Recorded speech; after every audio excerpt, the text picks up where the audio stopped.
Your guest is here, Mr. Hughes. Thanks, Stephen. If you don't mind, could you wait outside? I'm Richard Hughes. It is a pleasure to meet the man who handed me the election. No need to be modest, I'm serious. There's no way I could have beaten Marshal Winslow. God rest his soul. But you made the impossible happen, and for that, I can't thank you enough. I mean, had Winslow been the only person killed, attention would have definitely been cast on me.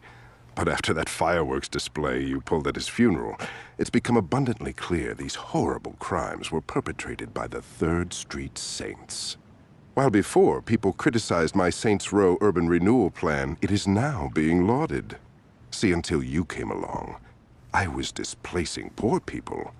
Now, I'm destroying a hotbed of gang activity. What can I say? The public is fickle. Champagne. As you get older, you quickly learn that there are only 2 types of people in this world. Race, money, gender, none of this matters. At the end of the day, you're either a winner or a loser. Now, the sad truth about our situation is that in order for me to be a winner, I have to level your neighborhood and salt the earth. Hold on for a moment. Stephen, could you come in here? Where was I? Oh yes, salting the earth. Now, I suppose I could try to pay you off. But really, what's the point? You just say no. Or in your case, stand there looking intimidating, and we'd be right back to where we started.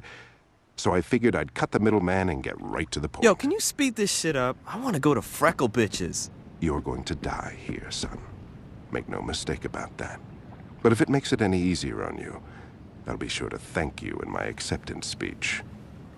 Now, if you'll excuse me, I have a party to...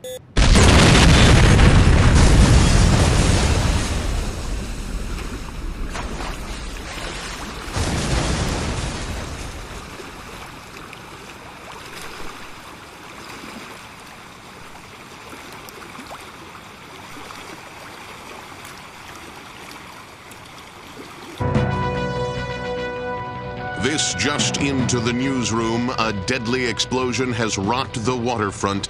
Our Jane Valderrama is already at the scene. Jack, waterfront residents and the press, who were setting up their cameras and microphones to cover the gala fundraiser scheduled for mayoral candidate Hughes' campaign, were treated to an amazing sight a few moments ago as the yacht registered to the alderman exploded in a shower of brass and mahogany. We were a safe distance away, so no one here was injured, as far as we can tell. But we have no word as to who, if anyone, was actually aboard. We don't know how this happened, why this happened, or even who was on the boat, if anyone, as no survivors have been located.